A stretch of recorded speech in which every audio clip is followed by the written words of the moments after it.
다같이 찬송가 446장 부르심으로 상공사공 교구 수련회를 시작하겠습니다.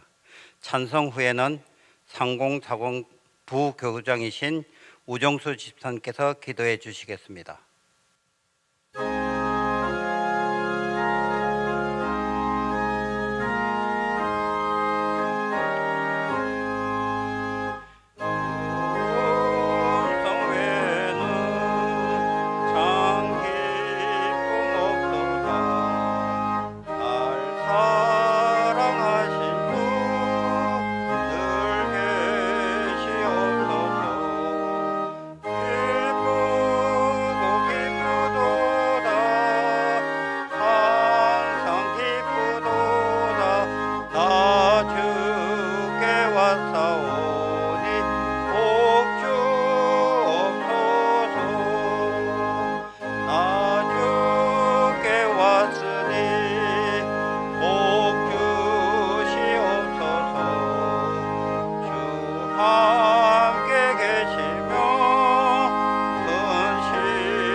사랑과 은혜가 풍성하시고 미쁘신 우리 하나님 아버지, 우리는 그 어떤 특별함이나 행동, 윤리, 가치관, 문화, 정치적 입장이 서로 다른 존재들이지만 이들과는 상관없이 오직 하나님의 은혜로만 구원받았다는 가장 큰 공통점으로 그리스도 예수 안에서 하나된 지체로 삼아주셔서 하늘복을 누릴 수 있게 하시니 감사합니다. 우리의 힘으로는 머리카락 하나, 손톱 하나도 자라게 할 수 없음에도 불구하고 교만하고 완악한 본성을 이기지 못하는 저희의 연약함을 자백합니다. 부디 긍휼히 여겨주시고 용서하여 주시옵소서. 그리하여 돌아보면 이 힘들고 지난한 코로나의 시대가 결국은 하나님의 예비하심이었고 사랑하는 주의 백성들을 위한 합력된 선이었음이 드러나서 우리 모두가 하나님께 감사와 영광을 돌리게 하시고 그 때를 바라보며 지금의 처한 상황에서 각자의 최선을 다하여 충실한 삶을 살아가고 최선을 다하여 하나님 나라의 자녀로서의 본분을 지켜 항상 기뻐하고 항상 감사하고 항상 기도하는 삶을 견지할 수 있도록 인도하여 주시옵소서. 이 시간은 30+ 수련회를 겸하여 수요 기도회 시간으로 모였습니다. 동성애 문제에 대한 건전하고 성경적 입장이란 주제로 서울 장신대 이상은 목사님을 통하여 하나님의 말씀을 듣도록 허락하시니 또한 감사합니다. 온 오프라인으로 함께 모인 주님의 자녀들에게 예비하신 복을 내려주시옵고 말씀을 통하여 하나님의 뜻을 깨닫는 마음과 보는 눈 그리고 듣는 귀를 저희들에게 주시옵소서. 수련회를 위해 준비한 모든 손길들 하나님께서 다 아시오니 영육간의 강건함과 평안함을 허락하여 주시옵소서. 셀라 찬양대의 찬양을 기쁘게 흠양하시고 듣는 저희들에게는 은혜 충만하게 하여 주시옵소서. 기도회의 시종을 하나님께 의탁하옵고 감사드리며 하나님의 말씀은 진리이며 우리도 그 진리로 거룩해지기를 원하시는 거룩하신 예수님의 이름으로 기도하옵나이다. 아멘.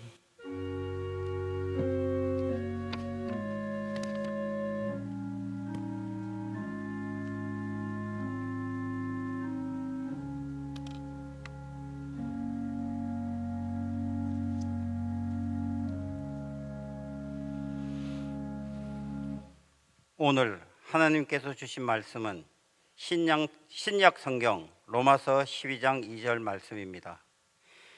하나님의 말씀을 봉독하겠습니다. 너희는 이 세대를 본받지 말고 오직 마음을 새롭게 함으로 변화를 받아 하나님의 선하시고 기뻐하시고 온전하신 뜻이 무엇인지 분별하도록 하라. 아멘.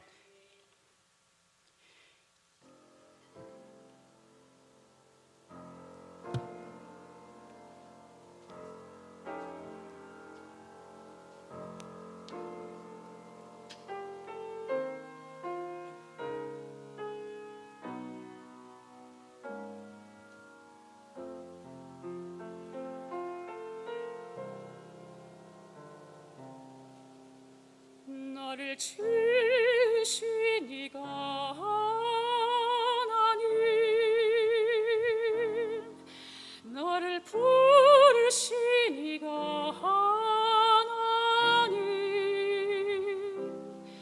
나를 보내신 이도 하나님, 나의 나 된 것은 다 하나님 은혜라.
이 시간에는 서울 장신대학교 조직신학 교수이자 동성애에 관한 대한예수교 장로회 총회 입장 집필위원이신 이상은 목사님께서 동성애 문제에 대한 건전하고 성경적인 입장이라는 자의 말씀을 전해주시겠습니다.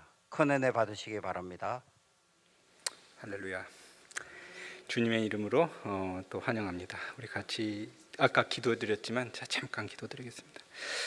은혜로우신 주님, 우리를 자녀로 품어주시고 이 땅 가운데서 살아갈 때 하나님의 거룩한 복된 삶을 살도록 인도해 주셔서 감사드립니다. 시대를 분별하는 눈을 주시고 이 시대를 살아갈 때 하나님께서 원하시는 모습대로 스스로를 만들어갈 수 있도록 날마다 경건의 삶을 만들어가도록 인도하여 주시옵소서. 우리에게 분별의 은혜를 허락하여 주시옵소서. 그리고 또 이 시간에 하나님 원하시는 또 말씀을 주시고 또 원치 않는 것을 주님께서 제하여 주시옵소서. 우리 주 예수 그리스도 이름 받들어 기도드립니다. 아멘. 네, 반갑습니다. 너무 많이 오셨네요. 별로 안 오셨다고 그러시는데 상당히 많이 앉아 계시는 것 같습니다. 동성애라고 하는 테마가 그렇게 쉬운 테마는 아닌 게 됐습니다. 불과 한 10년, 20년 전까지만 하더라도 굉장히 분명한 이야기였는데 오늘은 상당히 말이 거칠어지는 시대가 된 것 같아요. 지금은 내가 진리를 이야기한다라고 할 때 사람들이 이제 여러 가지 젊은 친구들 얘기로 딴지를 거는 시대가 됐죠. 근데 동성애에 대해서 이야기한다면 우리가 어디에다 초점을 둬야 될 것인가, 거기에 대해서 일단은 좀 먼저 좀 살펴봐야 되겠습니다. 제가 이제 오늘 말씀을 정할 때 너희는 이 세대를 본받지 말고 오직 마음을 새롭게 함으로 변화를 받아 하나님의 선하시고 기뻐하시고 온전하신 뜻이 무엇인지 분별하도록 하라. 이 로마서 12장 2절의 말씀으로부터 시작을 하려고 그러는데 동성애 문제가 나올 때 지금 대충 우리 사회가 가지고 있는 어떤 관점이 이런 것 같습니다. 보통 이제 차별금지법 논쟁이 많이 나오면서 혐오 발언, 소수자 탄압 내지는 이제 포스트 모던적인 관점을 존중하지 않는 생각 아니냐, 이런 어떤 질문들이 많이 나오면서 어떤 우리가 봐야 되는 어떤 그 초점을 갖다가 흐리고 있는 것이 어떤 우리 세태가 아닌가라고 생각이 드는데, 근데 제가 이제 우리가 기독교인들로서 일단 동성애 문제를 다루기 전에 저는 큰 틀에서 두 가지를 생각을 해야 된다고 하는 것에서 이제 시작해야 된다고 봅니다. 첫째는 뭐냐면은 기독교인으로서 우리가 정체성을 가지고 있을 때 도대체 어떤 목표를 향해서 가지고 가야 되는가. 제 말씀이 조금 빠르지요? 저 원래 좀 빠른데요. 기독교인으로서 어떤 목표를 향해서 가야 되는가? 이게 자기 정체성에 관련된 문제입니다. 하나님의 목적은 우리를 자녀로 선택해 주신 것인데, 자녀에게 원하시는 부모님의 마음은 내 자녀가 그냥 그렇게 살다 가는 건 아니라는 것이죠. 하나님께서 우리에게 주신 가장 중요한 목적은 거룩이라는 것입니다. 거룩과 구별인 것입니다. 그냥 살다 그냥 가지 말라는 것입니다. 그래서 이제 모세 5경을 보더라도 사실은 중간에 있는 그 레위기의 말씀이 어떻게 생각하면 가장 중요한 말씀일 수 있고, 그 레위기의 말씀에서 우리에게 주시는 것이 내가 거룩하니 너희도 거룩하라. 그리고 그 거룩의 길을 위해서 우리에게 예배의 은혜를 허락하여 주시고 하나님 앞에 바른 삶을 살아가도록 법을 주시죠. 그 레위기나 신명기법에 이미 그래서 하나님께서 어떻게 하면 바르게 살아가야 하는가에 대해서 이미 많은 것을 가르쳐 주고 계십니다. 거기에 나오는 것 중에 많은 것이 있지만 하나님의 자녀답게 살아가는 것 중에 제일 중요하게 가르쳐 주신 것 중에 하나가 성윤리예요, 사실은. 그래서 사실 기독교 성윤리라고 하는 것은 이미 그 구약 성경부터 시작해서 오늘날까지 가장 중요한 핵심 위치를 차지하고 있는 삶의 덕목을 이루고 있습니다. 거꾸로 만약에 하나님께서 우리에게 관심이 없다면 어떻게 하실까요? 방치하는 것이죠. 가장 큰 징계는 방치인 것 같습니다. 내 자식이 어떻게 살든지 관심이 없어 라고 놔두는 것이 어떻게 생각하면 가장 이제 큰 징계이고, 그러다 보니까 이제 히브리서 12장 5절 같은 말씀을 통해서 사랑하는 자녀들을 근실히 징계하시는 것이 하나님의 뜻이다. 왜 그러실까? 우리에게 원하시는 게 바름이라고 보입니다. 바르게 사는 삶, 세상에 흔들리지 않고 어떻게 하면 하나님께서 주시는 삶을 온전히 걸어갈 수 있을까? 이것이 동성애 문제와 성 문제에 있어서 우리가 살펴봐야 되는 중요한 이제 초점이죠. 저는 한편으로 동성애 문제가 얘기가 나올 때마다 꼭 제 개인적으로 좀 강조하는 것이 있습니다. 동성애 문제만 다루지 말고 기독교 성윤리에 대해서 좀 제대로 다뤄야 될 필요가 있다. 바르게 성적인 삶을 살아간다는 것은 어떤 의미인 것인가? 사실 우리 교회 공동체나 아니면 우리 사회 공동체를 볼 때 동성애 문제만큼이나 사실은 굉장히 우리가 좀 반성하면서 봐야 되는 게 무엇이냐면, 과연 우리가 특히 오늘날과 같은 이제 굉장히 세속적이고 향락 문화가 이제 그 넘쳐나는 세상 가운데에서 바른 성적인 질서에 따라서 우리의 삶을 영위하고 있는 것인가? 거기에 이제 교회뿐만 아니라 사회에 있어서도 이 문제에 대해서 우리가 바르게 생각하고 선포하는 올바른 성윤리라고 하는 것에 대한 관점을 우리가 확립해야 된다라는 것에 대해서 생각을 해보곤 합니다. 다행히 우리 교단에서 기독교 성윤리에 대한 동성애 문제에 대한 입장을 갖다가 표명함과 더불어 목회자 성윤리, 그 다음에 기독교 성윤리, 그 다음에 교회에서 일어나는, 그리고 사회에서 일어나는 여러 가지 그 성적인 문제에 대한 입장을 표명하고 또 거기에 대해서 이제 문서를 정리하는 것은 굉장히 중요한 작업이라고 생각이 들어요. 그래서 결국에는 우리는 동성애 문제를 다뤄야 되지만 큰 틀에서는 성윤리라고 하는 것이 하나님 앞에서 어떻게 우리의 몸과 마음을 바르게 하여 하나님께서 원하시는 모습으로 만들어갈 수 있을 것인가를 끊임없이 고민해야 된다는 것이죠. 자, 여기에서 제가 조금 더 나가기 위해서 한 가지만 좀 살펴볼 것이 있습니다. 우리가 지금 이 시대를 보면서 깜빡 까먹는다는 표현을 하는데, 잊어버리는 것 중에 하나가 더 이상 죄에 대해서 얘기하지 않는다는 것입니다. 그러니까 오늘날의 시대를 보면 사실은 이제 죄라는 이야기를 꺼낼 때에 굉장히 좀 거부감을 가지고 있는 시대죠. 근데 이제 우리가 성적인 문제 그리고 동성애 문제를 보면서도 우리가 봐야 되는 중요한 관점이 뭐냐면, 결국에 인간이 원하는 대로 그 삶의 방향을 달려갈 때, 그 하나님을 등지고 달려갈 때 우리가 가지게 되는 죄의 문제인 것이죠. 그래서 우리는 하나님이 주신 기쁨을 향유할 수 있고 기쁨을 누리면서 살아갈 수 있습니다. 그러나 우리가 올바른 방향을 향해서 나아갈 것인가, 아니면 거룩의 삶을 살아갈 것인가, 그리고 우리의 죄의 문제와 얼마나 심각하게 싸울 것인가 라는 이런 이제 중요한 아주 근본적, 아주 기초가 되는 이제 그런 이제 그 질문에 대해서 대답을 하지 못하고, 만약에 우리의 시각이 하나님의 은혜를 바라보지 못하고 세상의 다양한 관점을 바라보고 이제 살아가기 시작할 때 우리의 시각은 항상 흔들릴 수가 있고 길 갈 바를 잃어버릴 수가 있는 것이죠. 그래서 이러한 문제에 대해서는 사실은 이제 4세기의 교부 어거스틴이 이미 그런 이야기를 한 적이 있습니다. 이 사람 잘 아시지만 고백록을 써서 쓰기 전에 청소년기에 거의 중2병 앓았고 방탕하게 그지없는 삶을 살지 않았습니까? 나가면은 정욕을 못 이기고 사생아 나와서 데리고 오고, 정욕에 날마다 사로잡혀서 어떻게 하지 못했던 자신에 대해서 이야기를 합니다. 그러다가 이제 로마서 13장 13절에서 14절까지의 말씀을 들고 읽으라라고 하는 어린아이들의 이제 말에 따라서 들고 읽었을 때에 이 말씀을 듣고 이제 깨닫게 되죠. 방탕과 술 취하지 말며 음란과 호색하지 말며 쟁투와 시기하지 말고 오직 주 예수 그리스도로 옷 입고 정욕을 위하여 육신의 일을 도모하지 말라. 내가 지난 과거에 내가 원하는 대로 이 육신의 길을 따라갔었던 그 길이 잘못되었고, 내가 결국에는 바라봐야 되는 것이 주 예수 그리스도로 옷 입고 정욕을 위하여 육신의 일을 도모하지 않는 것이 나의 인생의 출발이 아니냐라고 회심을 하기 시작을 했을 때에 그는 깨달았습니다. 하나님과의 관계에 올바로 서는 인간의 길이 가장 복된 길이라는 것이죠. 사실 오늘 성윤리, 동성애 문제 많은 것을 다룰 때 여러 가지 질문들이 들어올 수 있을 것입니다. 조금 이따 띄워보겠지만, 인권의 문제 아닙니까? 아니면은 동성애가 그렇게까지 심각한 죄인가요?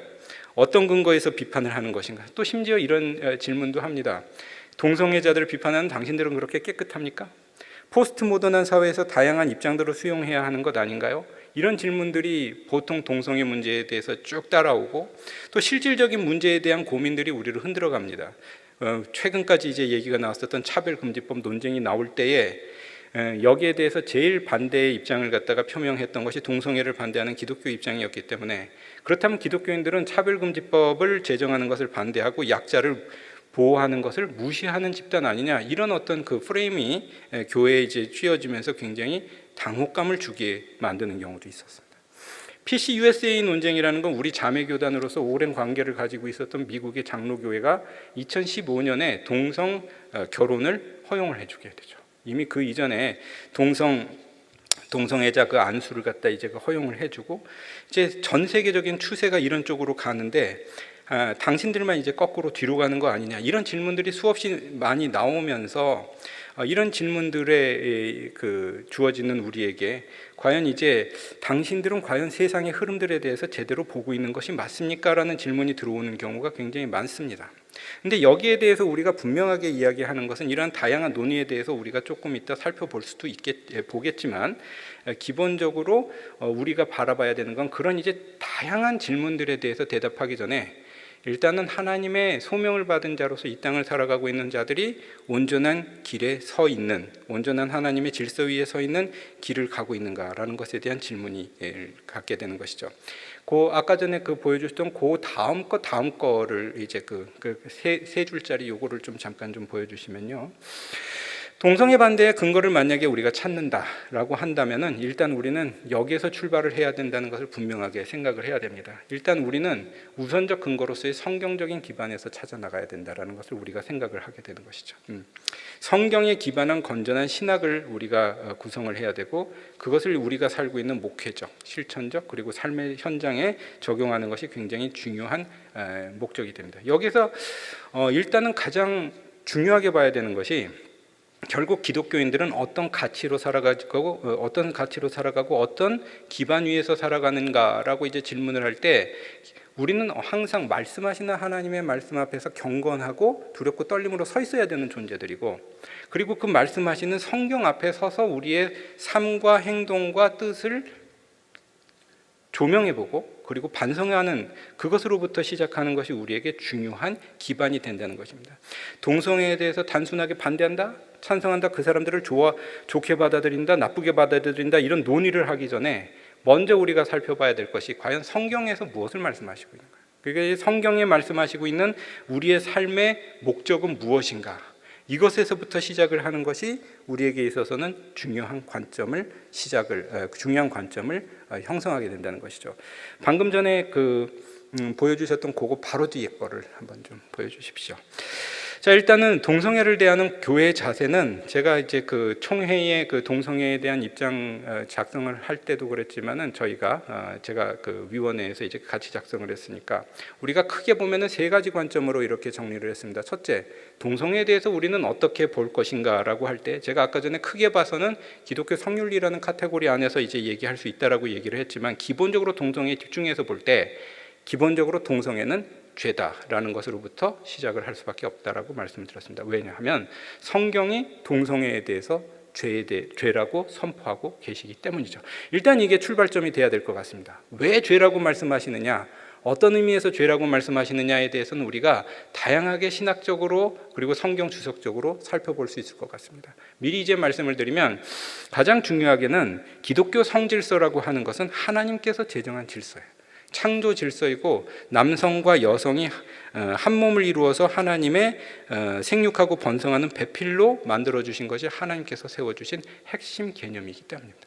이것이 하나님께서 우리에게 지금까지 원하시는 모습이고 이것이 우리가 분명하다고 생각하는 것을 붙들고 있는 한 일단 성경이 말씀하시는 것을 우리가 따르게 되고 그 동성애가 죄라고 하는 것은 하나님께서 만드신 이 창조 질서 기본적인 성질서 그리고 인간과 인간에 대한 질서에 대해서 위배하는 문제를 발생시키기 때문에 죄라고 우리는 선포하는 성경의 말씀에 주목하며 시작을 하게 됩니다. 두 번째로 요것도 이제 중요한 관점인데 그렇다면 이제 조금 있다가 동성애는 죄다라고 하는 부분에 대해서는 제가 조금 더 자세하게 말씀을 드릴 겁니다. 우리가 요즘에 가장 많이 궁금하게 생각하고 질문하는 것 중에 하나가 뭐냐면 동성애라는 죄 가운데 있는 동성애자는 어떻게 해야 될 것인가? 이게 조금 있다가 여러분들한테 한번 보여드리겠지만 우리나라에서 사실은 이제 동성애 문제가 본격적으로 표면화되기 시작한 건 사실은 대략 한 2000년 정도의 일로 시작이 됩니다. 기억하시겠지만 그때 지금도 굉장히 활발하는 유명 연예인 홍모 씨가 이른바 커밍아웃이라는 거예요. 커밍아웃을 할 때만 하더라도 굉장히 큰 쇼크를 갖다 이제 먹게 되죠. 그리고 한동안 언론에 방송에 못 나왔습니다. 그러던 그가 어느 순간에 이제 방송에 나오기 시작을 해가지고 모 프로그램에 나와서, 뭐 프로그램은 다 알고 계시겠지만 눈물을 흘리면서 이런 얘기를 하는데, 내가 커밍아웃을 하고 나서 모든 사람들이 나를 이제 그 나쁘게 보는 그 시각을 못 이겨서 교회에 가서 좀 위안을 얻어보려고 교회에 나갔었다 얘기를. 근데 이제 교회에 나갔더니 다들 저 이상한 사람이 여기에 왜 왔을까라고 핀잔을 주는 눈 때문에 교회에서 견디지 못하고 나갈 수밖에 없었다고 그렇게 얘기하면서 방송에서 이제 눈물을 흘리는데 주변에 있는 그 사람들이 다 안 됐다라는 눈을 보고 그 말이 상당히 그 이후에 이제 반향이 컸어요. 물론 이제 그 이후에 교회를 굉장히 잘 섬기시는 모 연예인 집사님이 그분을 모시고 우리 교단에 속한 모 교회에 또 찾아가서 예배를 드립니다. 나중에 그분이 이제 말씀을 하시기를, 두 번째 그 일이 있고 나서 그분을 따라서 교회에 갔더니 어쨌든 교인들이 나를 잘 왔다고 환영을 해주시더라. 또 칭찬을 해주시고 그래서 잘 왔다고 생각을 했다. 그분이 지금도 교회를 다니는지는 모르겠습니다. 기본적으로 어떤 이제 그 교회의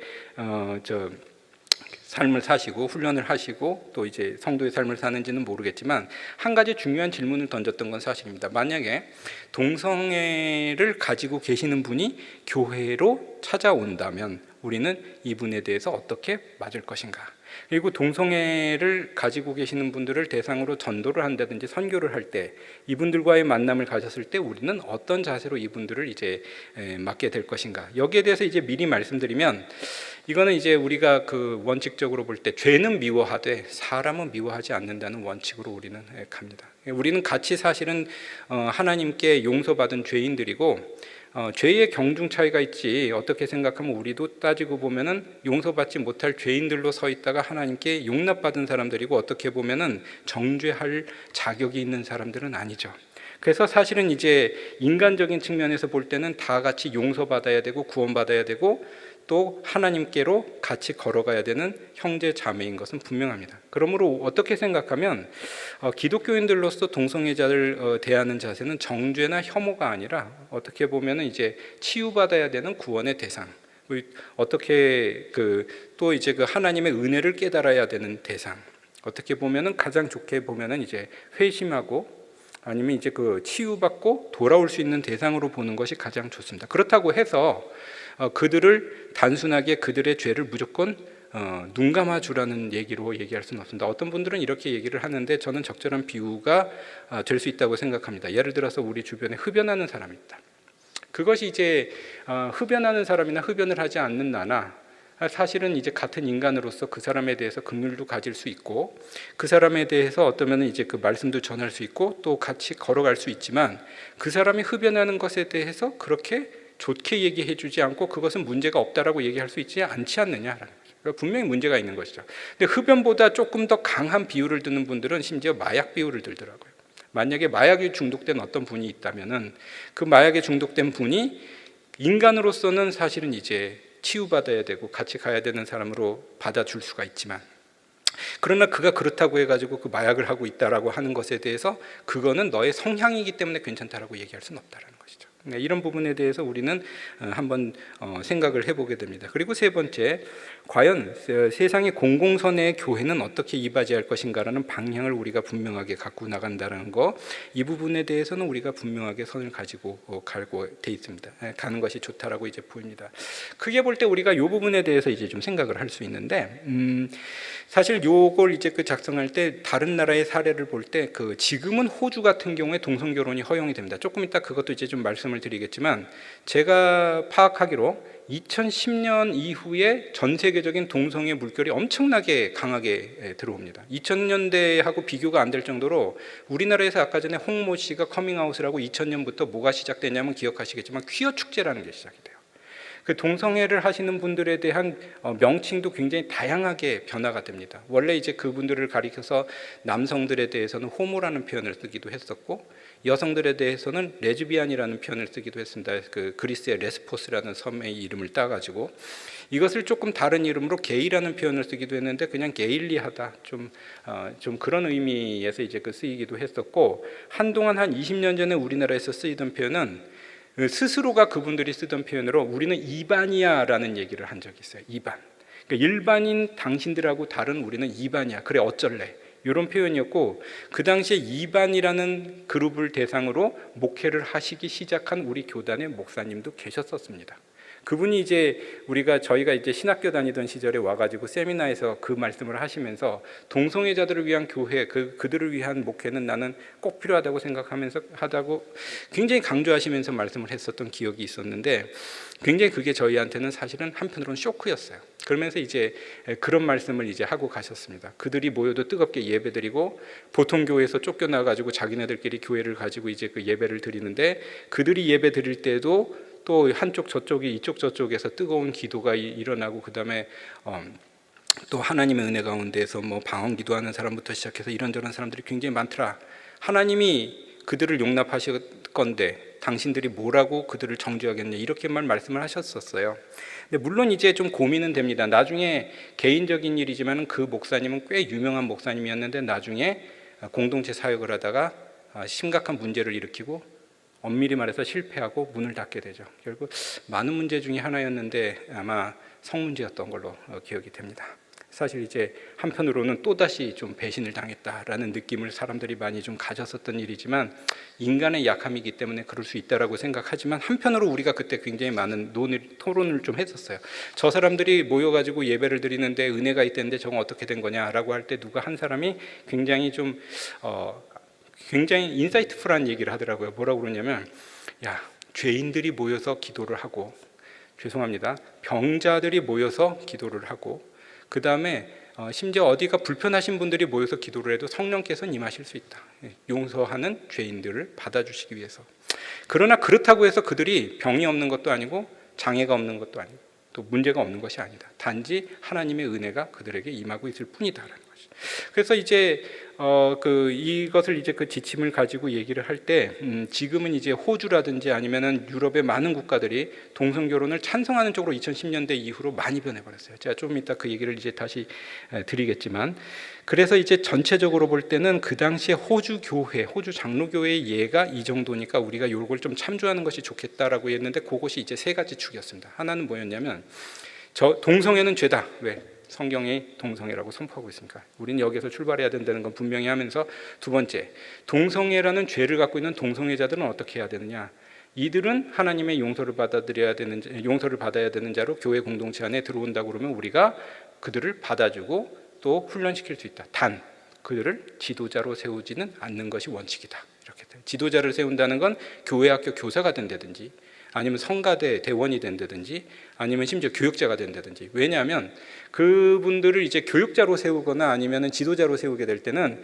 그분 개인의 신앙에 관련된 문제가 아니라 교회 공동체에 엄청난 파급 효과를 가지고 올 수밖에 없고, 결과적으로는 교회가 변질될 수밖에 없는 문제가 발생하기 때문에 고선에 대해서는 우리가 분명하게 좀 선을 그어야 될 필요가 있을 것으로 보인다. 이 부분에 대해서 이제 크게 그 세 축을 가지고 생각을 했죠. 첫째, 성경에 말씀하시는 동성애는 죄다. 두 번째, 교인들이 만약에 들어온다라고 하면 용서받아야 되고 치유받아야 되는 죄인으로서 우리는 받아들일 수 있다. 셋째, 지도자로 세우진 않는다. 근데 지금을 보면은 전 세계 구미 교회들이 이 세 번째 축에서 거의 또 무너지고 있는 것 같아요. 거의 망가졌다고 하는 것보다 다 타협을 해버렸죠. 처음에는 스멀스멀 들어오기 시작하다가 이것이 일반화돼 버립니다.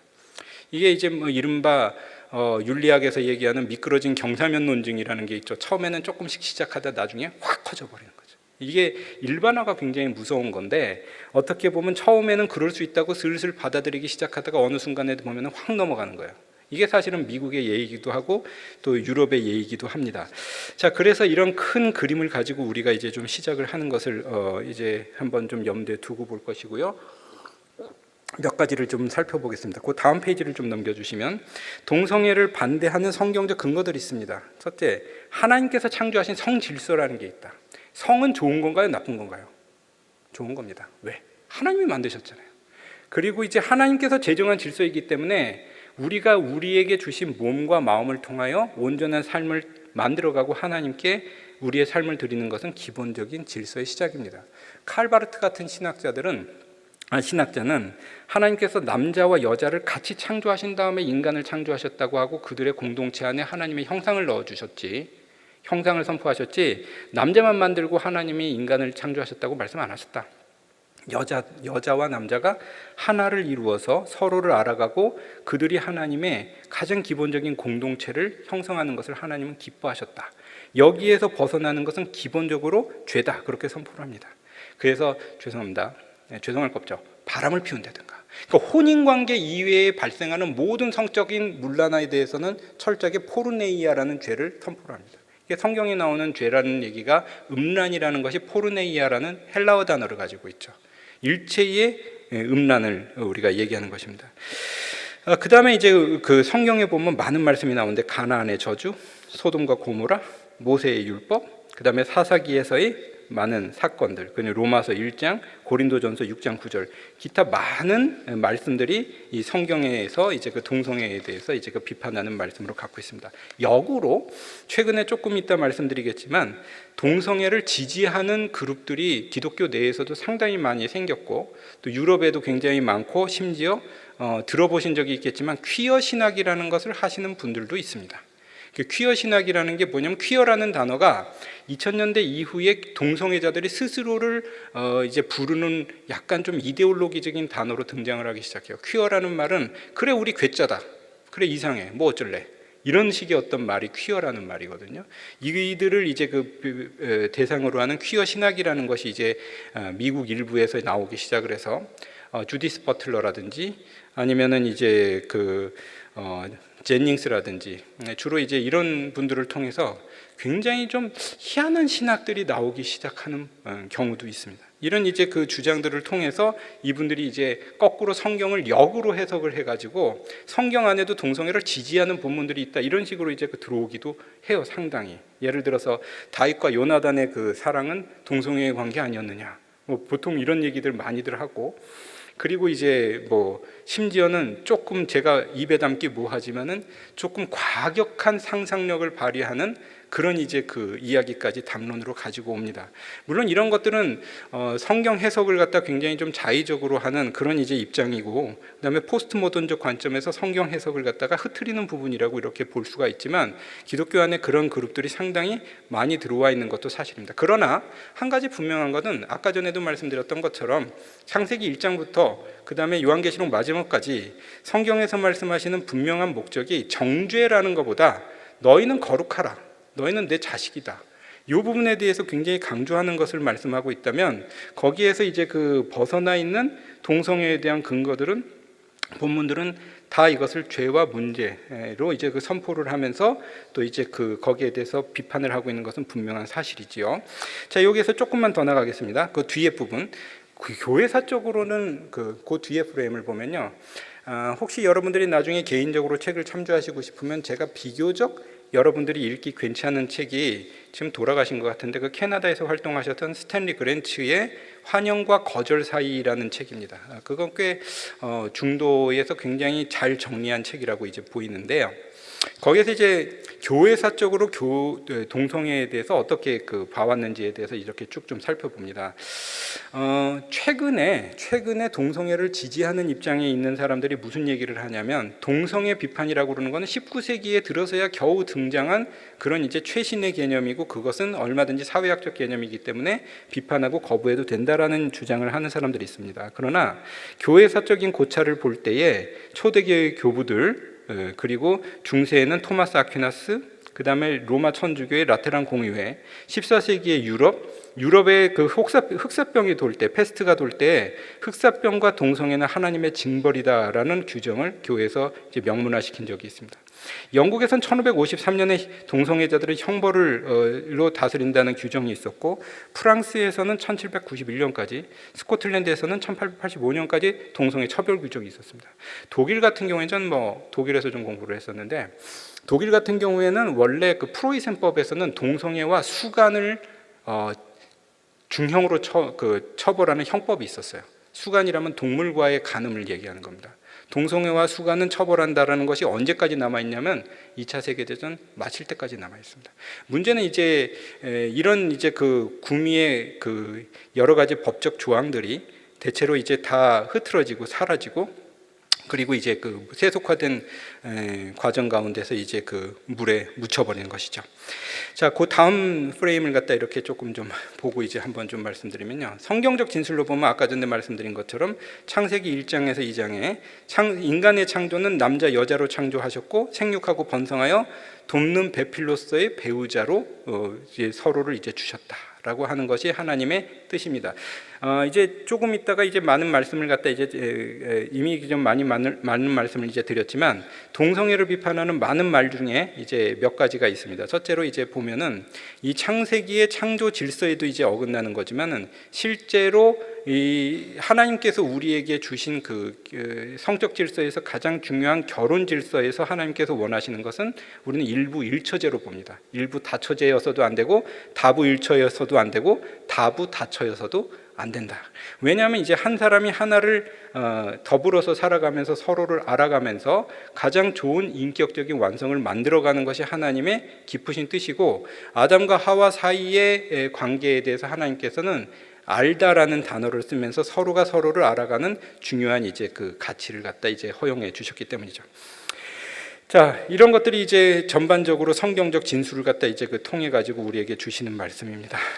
제가 이제 우리가 성경 이야기만 하는 것이 아니라 조금 이제 그 거슬러 올라가 가지고, 그렇다면 오늘 우리에게 제기되는 어떤 성경 그 동성애의 질문들은 어떻게 우리가 대답을 해야 되는가, 그 부분에 대해서 좀 잠깐 좀 살펴보겠습니다. 그 다음 그림을 좀 보여주세요. 자, 아까 전에도 말씀드렸던 것처럼 제가 요거는 빨랑빨랑 보여드리고 그 다음 좀 말씀을 좀 드릴게요. 한국의 경우에는 2000년부터 표면화되기 시작합니다. 이게 2000년 처음에 한 50명이 모였었던 게 퀴어 축제인데요. 지금은 엄청난 규모로 커졌죠. 이때부터가 기점이고요.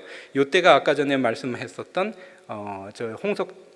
홍 그분의 이제 그 커밍아웃의 시작이 그런 진행이 되는 때입니다. 그 다음 거 넘겨주세요. 2010년을 전후로 해가지고 문화 운동으로 전개되면서 사람들의 사고 방식이 굉장히 깊이 파고 들어옵니다. 어떻게 들어오느냐? 영화와 드라마로. 2013년에 잘 아시지만 김조광수라는 감독의 결혼 해프닝이 있었죠. 동성 간의 결혼을 갖다가 하고 구청에다가 결혼 신고서를 받아주세요 했는데 그때 안 받아줬었죠. 그런 이제 사건이 2013년에 있었습니다. 가운데는 이미테이션 게임이라는 영화인데 그 영국에서 나온 앨런 튜링이라고 그러는 컴퓨터를 개발해가지고 말하자면 암호 해독기를 개발해갖고 2차 세계대전 때 공헌을 했었던 유명한 이제 그 수학자이자 과학자의 이야기인데, 이분이 이제 동성애자였고 강제 치료를 받다가 청산가리가 묻은 그 사과를 먹고 죽었다라는 것이 굉장히 유명한 얘기였기 때문에 이제 2010년대에 이런 영화들이 이제 나오면서 동성애자들에 대한 어떤 그 선전전이 이렇게 좀 시작이 됩니다. 오른쪽에 있는 사진은 뭐냐면은 이게 한국일보 사진에서 이렇게 캡처한 건데, 이게 한 3, 4년 전, 그러니까 2018년 보도예요. 그러니까 한동안 2018년을 전후로 해가지고는 굉장히 많은 보도가 나왔었던 게 뭐냐면 동물 세계에서는 동성애가 흔하다. 이런 것들이 상당히 많이 보도가 되고 나왔었습니다. 왜 나왔을까요? 2010년대 이후에 문화전으로 이렇게 좀 전개가 되면서 문화적 파급이 굉장히 확산이 되면서 적지 않은 우리 후세대에 자라는 세대들은 이제 이런 그 동성애적인 어떤 그 흐름 가운데서 이제 선전의 흐름 가운데서 자라면서 그쪽으로 이제 많이 마음이 쏠리는 것이 사실인 것으로 변해갑니다. 그 다음 그림을 좀 보여주시고요. 그 다음 그림은 뭐냐면 왼쪽에 있는 건 제가 아까 말씀드렸었던 이게 2010년대를 전후로 해가지고 또 굉장히 좀 활발하게 나오는 미국에서 나오는 퀴어 신학이라고 하는 그 텍스트 책, 피터 제닝스라는 사람의 책인데요. 별 희한한 내용 좀 많이 있습니다. 그러니까 차마 거론하기는 좀 어렵고, 오른쪽에 있는 거는 우리나라에 번역이 된 챙이라는 사람의, 중국계 미국인인 것 같은데 그 사람의 퀴어 신학 개론이라는 책이 우리나라에도 이렇게 소개가 되어 있습니다. 이만큼 제가 왜 이걸 보여드리냐면 저 하나 더 보여드릴게요. 그 다음 그림. 요거는 요것도 벌써 2015년 보도인데 전 세계에서 동성애 결혼을 허용하는 국가들의 수입니다. 주로 보면은요 파랑 권역들, 그러니까 왼쪽에 있는 그 미국, 남미, 그 다음에 북유럽, 이런 쪽으로 2017년까지 동성애 결혼이 굉장히 활발하게 이제 전개가 되는데, 이게 재미있는 게 뭐냐면 2010년까지 좀 조용하게 있다가 2017년을 전후로까지 2020년까지 전 세계적으로 활발하게 이런 동성애 운동이 확 벌어지게 됩니다. 그 다음 그림도 제가 한 가지 보여드리면, 호주의 그 한호일보라고 호주에서 이제 그 나오는 보도인데, 호주가 동성 결혼을 허용을 해준 다음에 동성 결혼 커플이 몇 명 정도 될까라는 것에 대한 통계입니다. 여자보다는 여자가 확실히 좀 많고요. 그 다음 그림 하나 보여주세요. 요건 이제 뭐냐면 독일의 2017년에 동성 결혼을 독일 헌법재판소에서 통과를 시켜버립니다. 그리고 제3의 성이라고요. 원래 독일에는 남성, 여성이 있는데 제3의 성에 대한 옵션을 갖다가 이제 허용해달라라는 것으로 이렇게 이제 그 나오게 되는 그림이죠. 그리고 화장실도 남자 화장실, 여자 화장실, 그리고 제3의 화장실, 같이 쓰는 화장실. 이런 표시가 실제로 이제 만들어지기 시작을 합니다. 제가 이제 이것을 보여드린 거는 적어도 이제 동성애가 전 세계적으로, 그리고 우리 서구 문화나 아니면 한국 문화를 포함해 가지고 활발하게 논의가 되기 시작한 배경에는 2010년대 이후에 어떤 동성애 선전적인 어떤 그런 이제 그 관점이 포스트 모더니즘하고 결부해 가지고 굉장히 활발하게 전개가 되고 있는 그런 이제 분위기 가운데 있는 것이 아닌가라는 것에 대한 질문을 이제 좀 제기하게 되는데, 이제 쉽게 얘기해서 그것이 당연하게 받아들여져서 우리에게 당연하게 받아들여지는 것보단 문화화, 선전화, 어떤 이제 문화 선전 어떤 매체를 통해 가지고 굉장히 활발하게 전개되고 있는 그러한 가운데 우리가 있기 때문에 지금 상당히 우리의 시각이 세속화의 물결 가운데서 흐려지고 있는 것이 아닌가라는 질문을 갖다 이제 좀 하게 되는 것이죠. 상당히 좀 내용이 많은데 시간이 좀 많이 갔기 때문에 제가 좀 간단하게 좀 몇 가지만 좀 요약을 해가지고 지금 좀 정리를 해드리겠습니다. 그 이후에 2010년대 이후에 상당히 많은 질문들이 제기가 됐습니다. 첫 번째, 그 두 번째 이제 나왔었던 질문들인데요. 혹시 여러분들이 그런 이제 질문들에 대해서 좀 책을 좀 찾고 싶으면은 제일 앞에 부분에서 그 세 번째 프레임에 보면은 CLC에서 나온 동성애와 동성혼에 대한 이 21가지 질문이라는 질문을 담고 있는 텍스트가 있는데, 그것을 좀 참조해 보시면은 나중에 좀 도움이 될 것입니다. 동성애는 유전적이거나 선천적인 것이 아닌가요? 굉장히 많은 질문들이 그때부터 쏟아져 나오기 시작하고요. 동물들에게도 나타나는 자연의 보편적 현상이 아닌가요? 에이즈의 직접적인 원인이라고 할 수 있나요? 에이즈는 예방 및 치료가 가능하지 않나요? 또 하나, 이제 미국 정신의학회에서 73년 이전까지는 동성애를 정신적 질병의 하나로 봅니다. 그러다가 DSM이라는 그 표준 교과서의 표준 텍스트에서 동성애는 더 이상 질병이 아니다라고 73년에 빼버려요. 그건 여러 가지 설이 있는데, 동성애자들의 로비, 동성애자들의 어떤 권력 그런 것 때문에 이제 뺐다는 얘기도 있고, 어쨌든 미국에서 DSM에서는 빼는데 WHO 기준에서는 동성애를 일종의 질병으로 여전히 관리를 하고 있긴 합니다.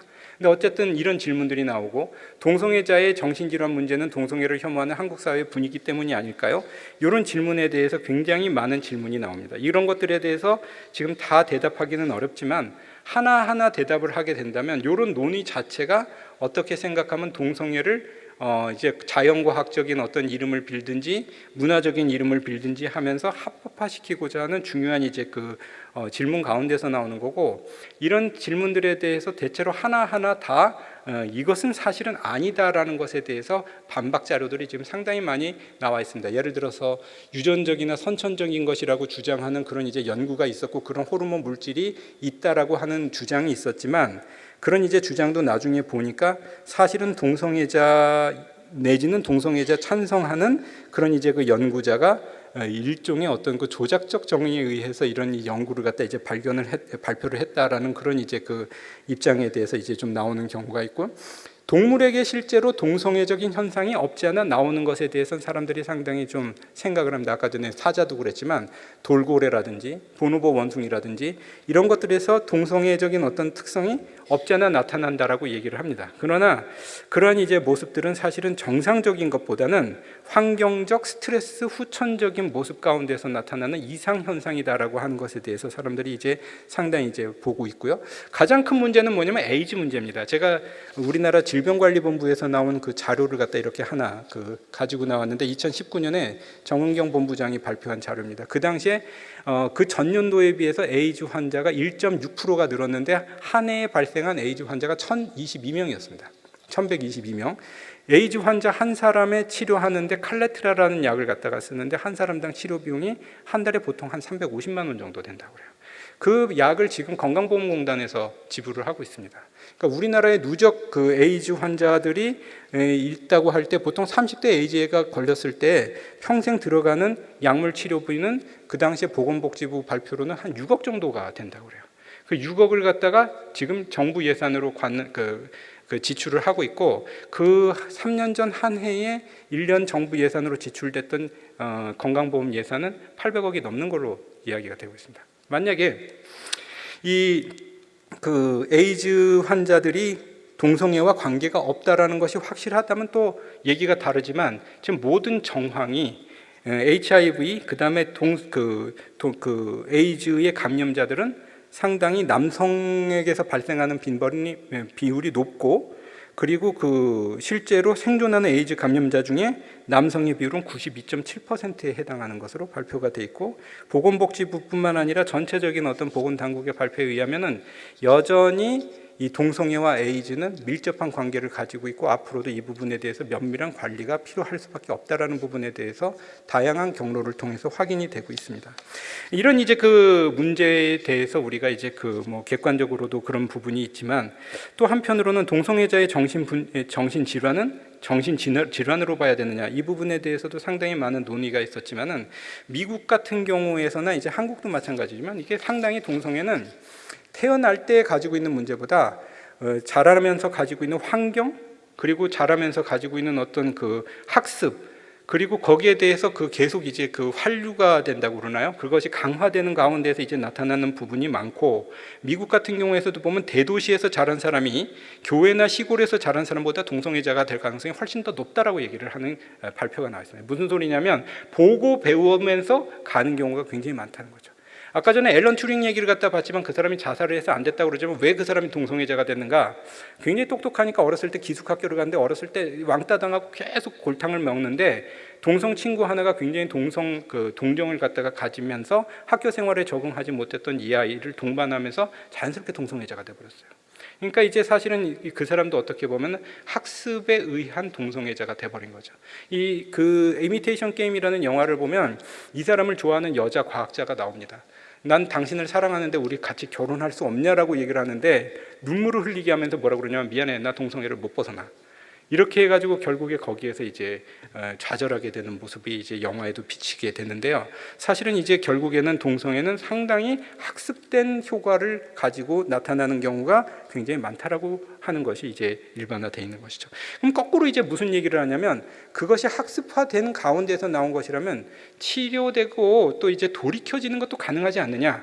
그것도 이제 다양한 이제 연구가 있지만, 적어도 한 30에서 50%는 상당히 성공적이었고, 그것을 이제 퍼센티지를 67%, 70%까지는 끌어올릴 수 있다라는 미국 정신병 치료 당국의 어떤 그 발표가 있었다라고 얘기합니다.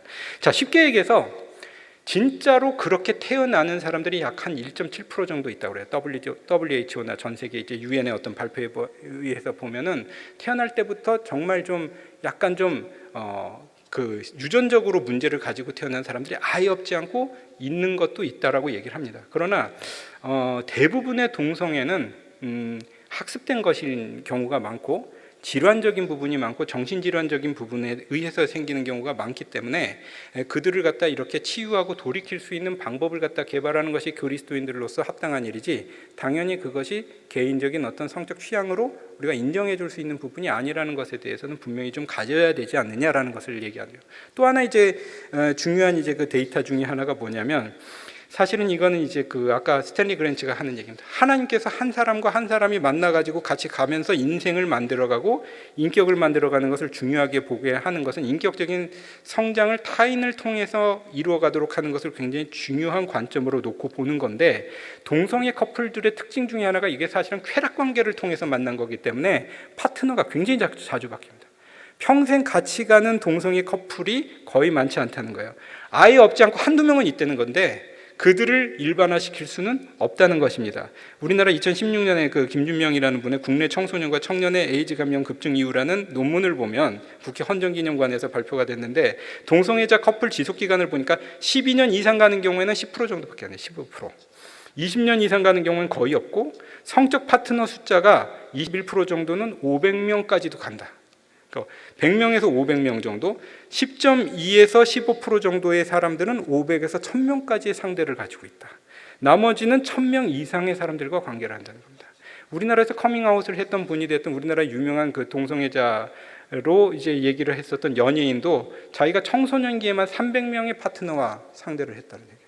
쉽게 얘기해 가지고 이게 남자와 여자가 합리적으로 만나가지고 인격적 관계를 통해서 결혼 관계를 이루어가는 그런 이제 관계라기보다 애당초 동성애 관계라는 것 자체가 한 파트너에게 어떤 이제 인격적인 일들을 통해서 만나는 것보다 사실은 쾌락 단계에서 만나는 쾌락의 추구 가운데에서 만나는 이제 그런 형성을 가지고 있기 때문에 기본적으로 정상적이지 않은 삶을 유지하는 경우들이 굉장히 많아지고 또 하나 그러다 보니까 평균적으로 동성애를 진행하시는 분들의 평균 수명은 보통 사람들보다 15년에서 길게 보면 30년까지도 짧아진다라는 여러 가지 보고가 있습니다.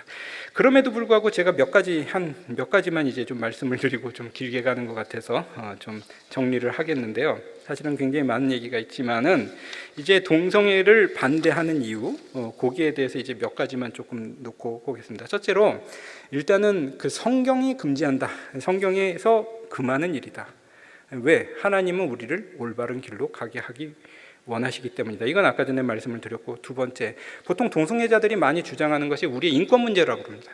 근데 과연 그것이 인권 문제일까라는 것에 대해서 이제 좀 생각을 해보게 되는데, 소수자라는 얘기를 많이 해요. 근데 참 제가 고민스러운 게 뭐냐면 수적으로는 적을 수 있습니다, 실제로. 근데 고민스러운 게 뭐냐면 권력적으로는 엄청나게 강한 경우가 많아요. 쉽게 얘기해서 제가 아까 전에 왜 2010년 이후에 문화 선전적인 측면에서 굉장히 이게 많이 드러났나? 자, 단적으로 한번 보십시오. 저희 홍모라는 분이 커밍아웃하고 한동안 고생했다고 그러는데, 그분이 이태원 일대에 엄청난 업체를 많이 갖고 있었습니다. 나중에 용산구청장 나온다는 얘기도 있었어요. 왜 그랬을까? 가게가 되게 많은데 주말이면은 전국에서 이제 그 그룹들이 몰려와 가지고 사업을 도와줬어요. 코로나 사태 이전까지. 굉장히 돈 많습니다. 그 뒤에는 또 상당히 이건 추측이지만 그들과 함께하는 그룹들이 적지 않았을 거다. 한번 생각해 보십시오. 미국의 애플의 회장 팀 쿡 커밍아웃 했잖아요.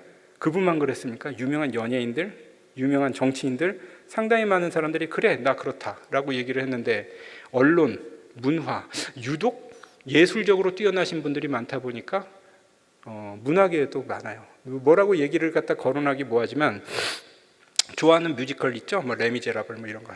그거 이제 그 제작했던 영국의 유명한 제작자, 갑자기 이름이 생각이 안 나네요. 그분 유명한 동성애자입니다. 동성 부부예요. 그런 분들이 굉장히 많아요. 재산이 1조가 넘어요, 그분들이. 그런 분들이 사실은 문화전을 할 수 있는 굉장히 중요한 이제 입장이 있습니다. 그러니까 쉽게 얘기해서 수는 소수예요.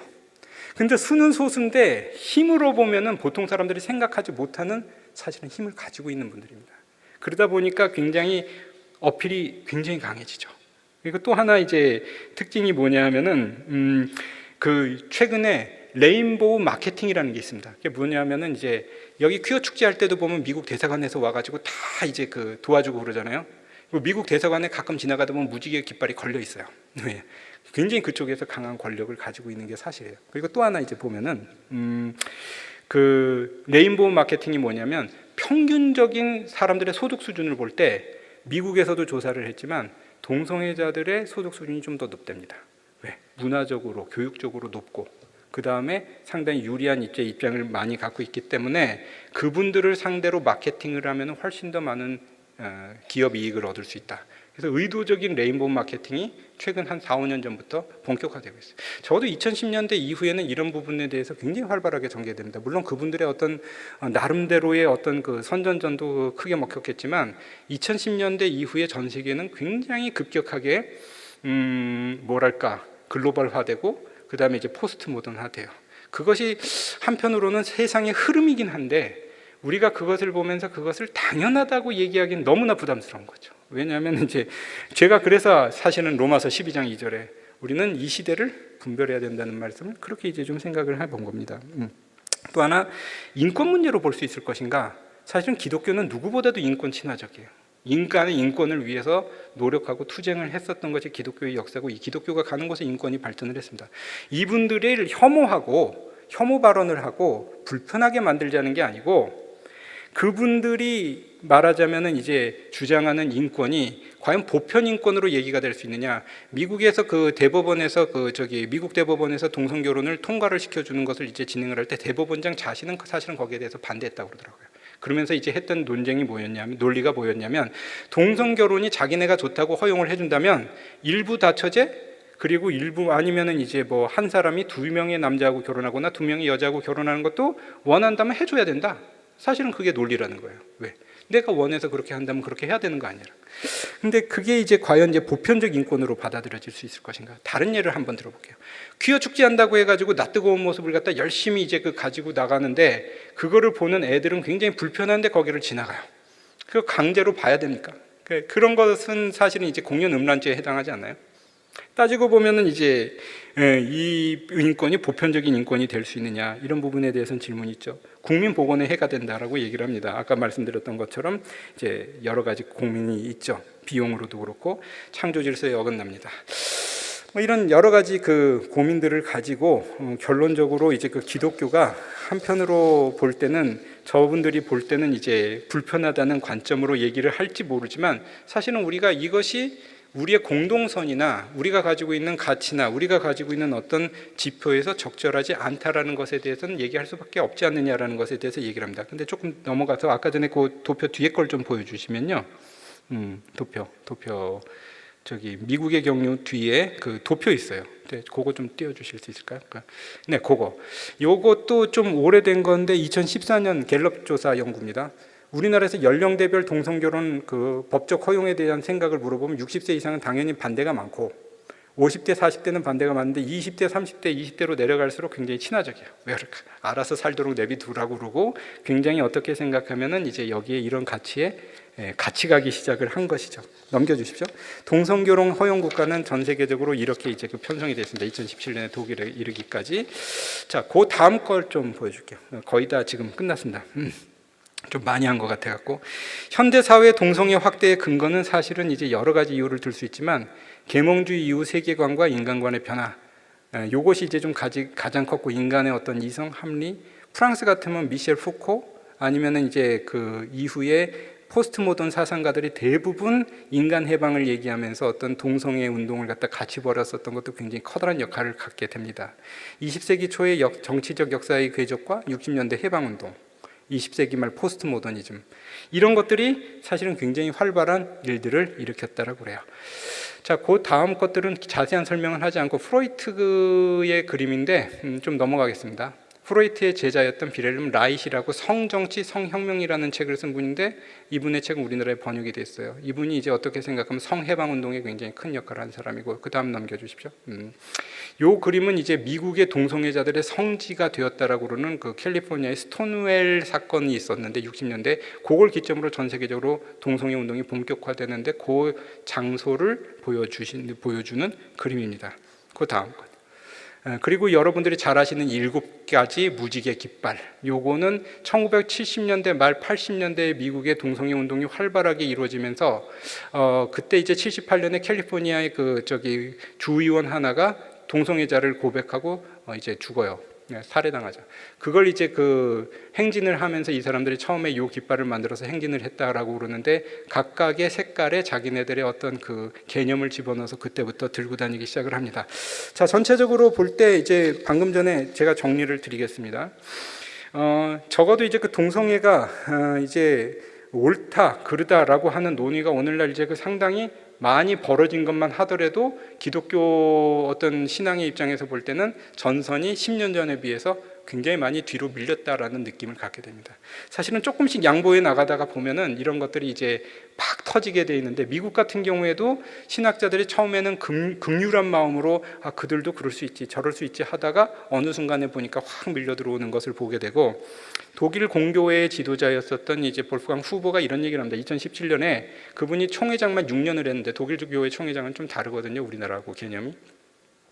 그분이 이제 2017년에 총회장에서 물러나고 동성결혼이 통과되는 걸 보고 교회에서 무지개 선언이라고 하는 것이 나와가지고 그냥 상당히 좀 문제를 일으키는 걸 보고 통탄을 하면서 무슨 얘기를 했냐면, 자기가 현직에 있을 때 이 문제를 다루면서 나름대로 가이드라인을 쳤었는데 그 부분에 대해서 기독교인으로서 조금 더 분명하게 하지 못했었던 그 일이 결국에는 오늘날 이렇게까지 되게 만든 것이 아니냐라고 라디오 인터뷰에서 그런 얘기를 하는 것을 본 적이 있어요. 그러니까 쉽게 얘기해서 어떻게 보면은 이 세상의 흐름 가운데서 우리가 굉장히 고민을 할 수밖에 없는 상황이지만, 기독교인들이 어디까지 용납을 하고 어디까지 받아들일 수 있을 것인가라고 하는 부분에 대한 입장을 좀 분명하게 하지 않으면은 굉장히 빠른 속도로 세속화의 물결에 휩쓸릴 수밖에 없는 상황에 우리가 노출될 수 있다는 것은 분명하게 얘기할 수 있고, 그런 부분에 대해서 우리가 고민을 할 수밖에 없습니다. 아주 아까 전에 처음에 이제 말씀드렸었던 내용들을 갖다 이제 반복해서 얘기한다면, 가장 중요하게는 이게 옳다 저게 그르다 보다 기독교인은 기독교인 다움이 무엇인가, 그리고 어떻게 우리의 삶을 온전하게 만들어갈 것인가, 그거는 동성애 문제뿐만 아니라 모든 성질서에 대해서 우리가 온전성을 가지고 바라봐야 되는 관점이 필요하다는 것을 보여주고 있는 것이죠. 자, 제가 결론적으로 동성애에 대한 이해에 대해서 이렇게 한번 좀 정리를 해보겠습니다. 동성애의 문제는 단순히 사회적, 학술적, 학문적 접근의 대상에 머무를 수는 없습니다. 왜냐? 삶과 직접적 연관이 있는 문제이기 때문입니다. 가장 중요하게는 저는 이 문제에 대해서 생각을 하게 되는데, 이 부분에 대해서 이제 질문을 할 때 저는 이렇게 생각할 수 있을 것 같아요. 저도 이제 자식 키우는 부모인데 우리 집에서 이상하게 굉장히 많은 토론을 벌이곤 합니다. 깜짝깜짝 놀랄 정도로 진보적인 얘기들도 많이 왔다 갔다 하는데, 유독 저희 집에서 우리 애들이 가르치지도 않았는데 이 부분에 대해서는 굉장히 보수적이더라고요. 동성이 초등학교 다니는 애 하나, 고등학교 다니는 애 하나가 있는데 굉장히 또 보수적이에요. 그래서 아예 얘네들은 특별한 교육이 필요 없겠다라는 생각은 듭니다. 그런데 한 가지 우리가 이제 좀 생각을 해보건데, 내 자식에게 먹이기 싫은 음식은 만들어서 팔면 안 되는 겁니다. 내 자식에게 이것이 맞다라고 가르치기 싫으면, 너도 그렇게 살아라라고 가르치기 싫으면은 저는 이것을 보편화시켜서는 곤란하다고 생각을 하는데, 우리 집에서 먹이고 싶지 않은 것을 다른 사람에게 먹여서도 안 되고, 우리 집 아이들에게 원할 수 없는 모습은 다른 사람들에게 원해서도 안 된다는 것이 원칙이 되어야 된다고 생각을 합니다. 자녀들에게 가르치기 힘든 것을 강요를 할 수 없는 것이죠. 가장 중요한 질문은 너희가 누구인지 알도록 할 것, 사랑하는 자녀, 하나님의 자녀로서의 삶을 어떻게 살 것인가, 거룩이라는 가치를 어떻게 실현을 할 것인가. 이스라엘 백성을 불러내신 하나님은 거룩한 삶을 살고 거룩한 삶을 살기를 원하셔서 기본적인 윤리 질서를 주십니다. 그것이 질서화 율법, 그리고 이제 법칙 윤리로 나타나죠. 이스라엘 정착 이전에 그들은 그렇게 살기를 원했고, 이스라엘이 정착할 때에 가나안에 들어갈 때 하나님께서 가장 걱정을 하셨던 것이 무엇이었냐면, 쟤네들이 개판 5분 전이라는 표현이 있잖아요. 그렇게 살아갈까 봐 염려하시면서 거기에 대해서 다시 강조를 하십니다. 창세기 1장부터 요한계시록 마지막 장까지 오늘날에 보면 많은 것이 변했어요. 돼지고기도 먹고요, 오징어도 먹고 다 먹는데, 유독 하나님께서 1페이지부터 마지막 페이지까지 철저하게 강조하시는 것 중에 하나가 성윤리, 성질서예요.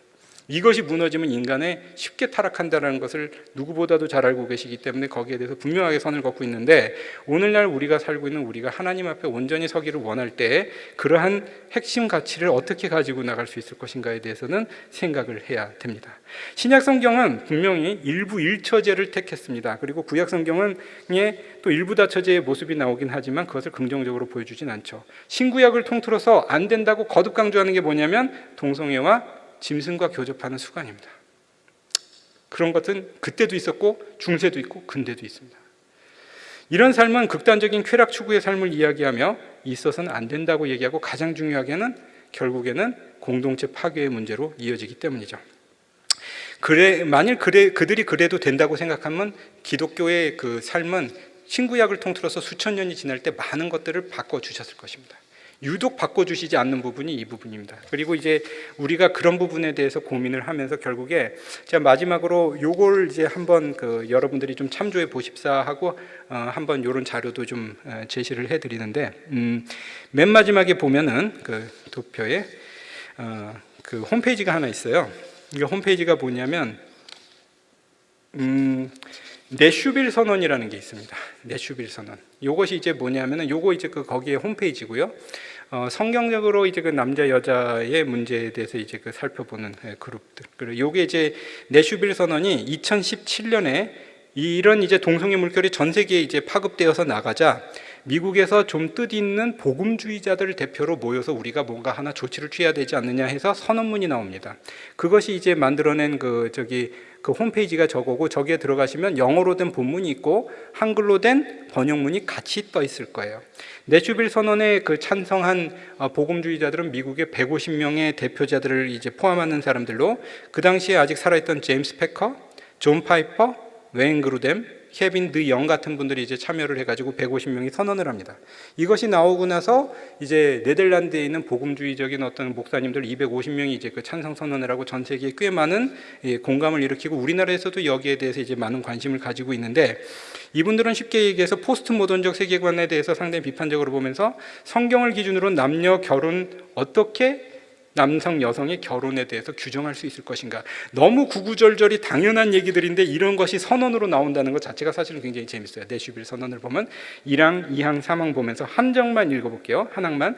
우리는 하나님께서 한 남자와 한 여자가 한 남편과 아내로서 언약적, 성적 그리고 출생에 있어 평생 연합하도록 결혼을 계획하셨음을 선언한다. 이는 예수님과 그의 신부된 교회 사이의 언약적 사랑을 의미한다. 우리는 하나님께서 동성, 일부 다처 또는 비독점적 다자 연애 등의 관계를 허락하셨다는 것을 거부하며, 또한 결혼이 하나님 앞에서의 엄숙한 언약이 아니라 그저 인간과 인간 사이의 단순한 계약에 불과하다는 것을 거부한다. 2항의 앞부분만 읽어보겠습니다. 우리는 하나님께서 나타내신 뜻이 결혼생활 이외에 정절과 결혼 생활 안에서의 충실임을 선언한다. 우리는 어떠한 애정, 욕망 또는 약속의 결혼 전 또는 혼인관계 이외의 성관계를 정당화하는 것을 거부한다. 그것들은 어떠한 형태의 성적 부도덕도 정당화하지 못한다. 부터 시작해가지고 전체적으로 쭉 이어지는 이제 그 선언을 갖다 이제 보여주고 있는데, 한마디로 결혼은 남자와 여자 사이에, 한 남자와 한 여자 사이에 하나님 앞에서의 엄숙한 언약이다. 이거 다시 확인해 주는 거죠. 너무나 당연한 얘기인데 어떻게 보면 오늘날 이런 것이 다시 필요하게 되었습니다. 어쨌든 2017년에 네슈빌 선언이 상당히 좋은 지표를 형성해 주는 것은 우리가 주목할 만한데, 물론 이거 나오고 나서 상당히 비판에 많이 시달렸습니다. 지금 시대가 어느 때인데 또 거꾸로 가냐부터 시작해가지고, 그런데 적어도 기독교인의 정체성을 생각할 때 이 정도의 어떤 지표를 가지고 간다는 것은 우리에게 있어서는 한번 좀 필요한 일이 아닌가라는 의미에서 한번 좀 살펴봤습니다.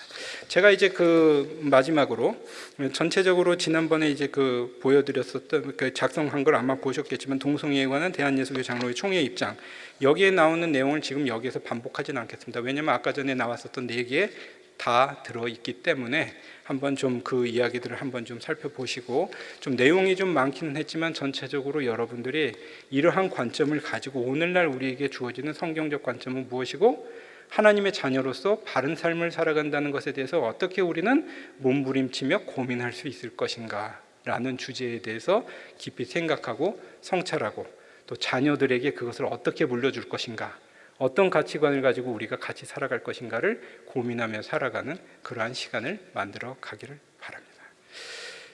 기도드리겠습니다. 은혜로우신 주님, 부족한 사람 세워주시고 짧은 시간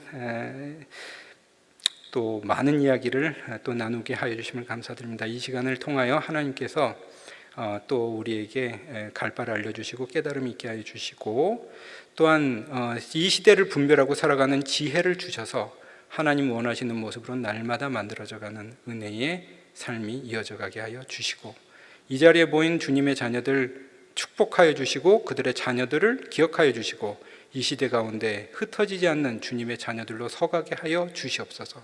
우리 주 예수 그리스도 이름 받들어 기도드립니다. 아멘.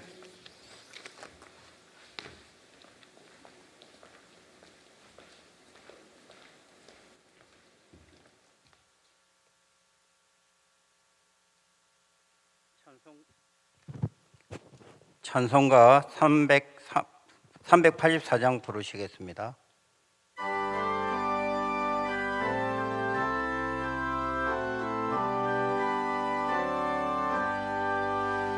나의 갈 길 다가도록 예수 인도하시니 내 주 안에 있는 궁을 어찌 의심하리요.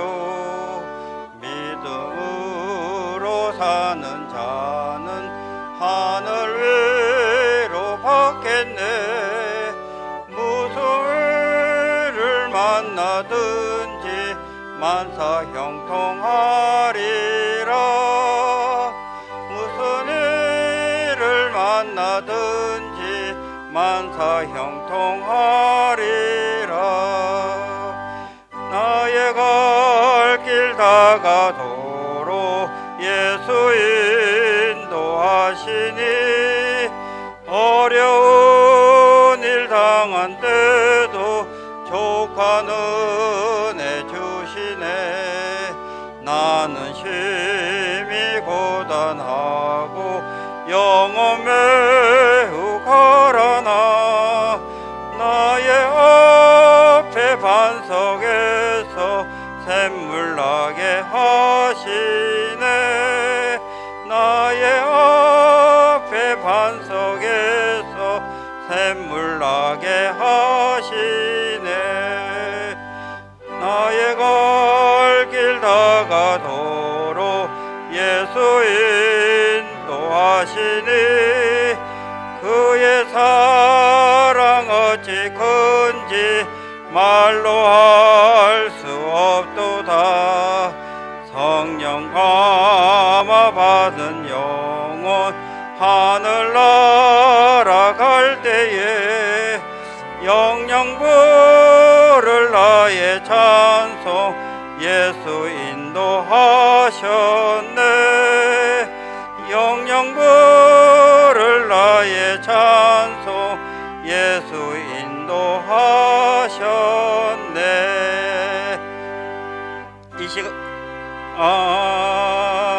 아멘. 이 시간에는 동성애 문제에 대한 건전하고 성경적인 입장이라는 주제로 우리에게 귀한 말씀을 해주신 이상원 목사님께 감사의 박수를 드리는 시간을 가지겠습니다. 목사님 감사합니다.